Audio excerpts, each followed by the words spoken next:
Hi, my name is Wouter Emery and I'm the founder of Airshaper, and we're in Silicon Valley where it's all about starting your own company right from your garage. And that's exactly what we're going to see today. So come along and let me explain.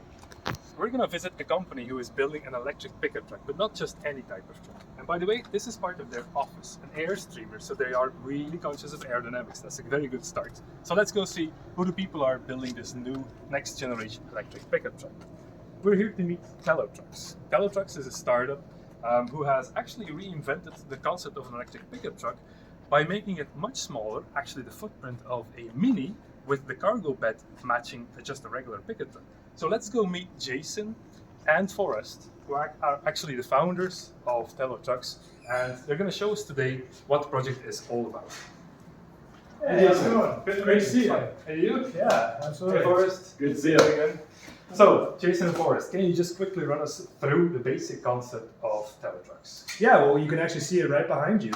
This is a crew cab pickup truck that is in the footprint of a two-door Mini Cooper. Yeah, this blue square you see that the vehicle sitting on is the same length and width as the new Mini Cooper, the new two-door. Fantastic. And this is a vehicle that has all the capabilities of a mid or full-size truck. So 5 seats, a 5-foot bed, big payload, towing capacity, the range of what would be a Tesla, like a 350-mile range, all in this small footprint.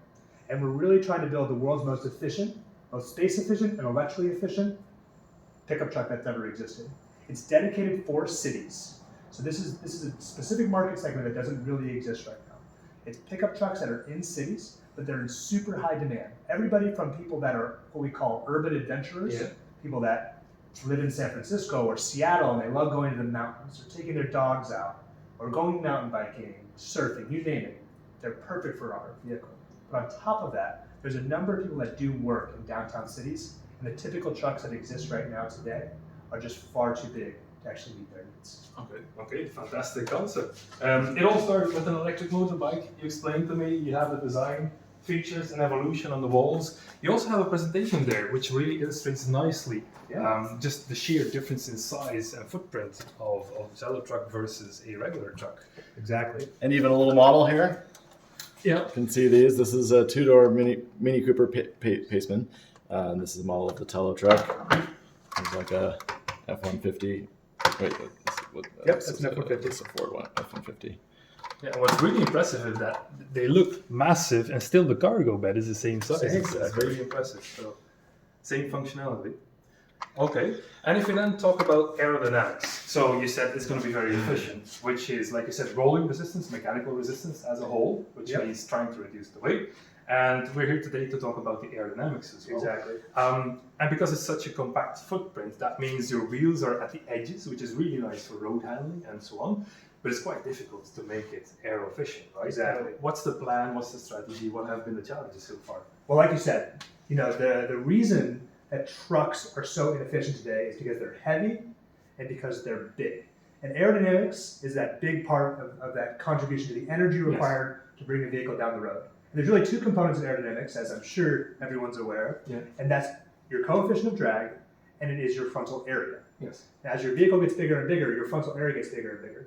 The average frontal area of a full-size pickup truck is larger than 3.5 meters squared. Yeah. That's a lot of area. No matter how aerodynamically efficient coefficient of drag you get, you still have a lot of surface area, frontal area to contend with.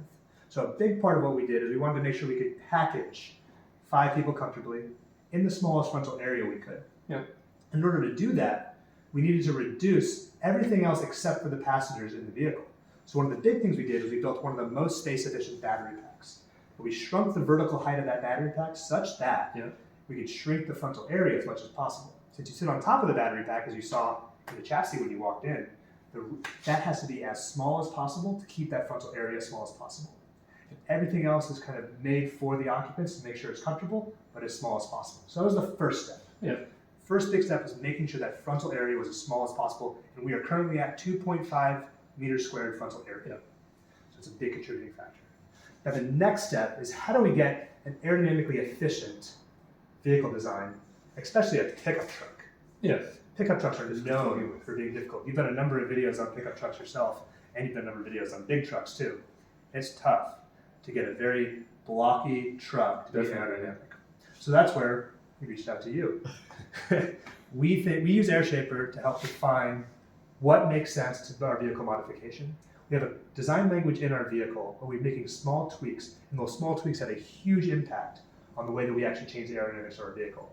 Just today, we were talking about how do we have the most efficient way to have airflow over exposed frontal tires. Yes. And we were really diving into that and figuring out the best way to keep that air laminar and to eliminate high pressure zones. Yeah. So things like that are an iterative process. They take a lot of time, a lot of energy.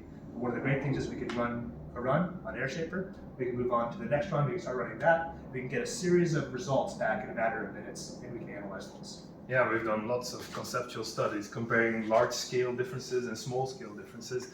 You have one open, I believe, on the screen without showing any secrets, but yes, let me show you.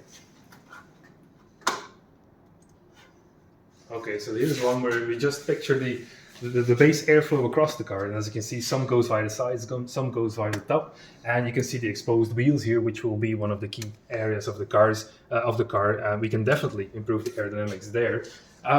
Let's have a look at the car itself, just to see in real life what we're talking about. So, Why don't we start at the front? Yes. So, just to explain the basics, as with any car, the air hits the front of the car, and then it needs to evacuate left, right, top, bottom, right? So in this case, that means we have a very nice smooth window here, which is nice. The windscreen is quite inclined, so that means we will avoid separation. It also means we have a nice flow around the A-pillars of the car. So those are all very basic and important things to get the base performance of the car right.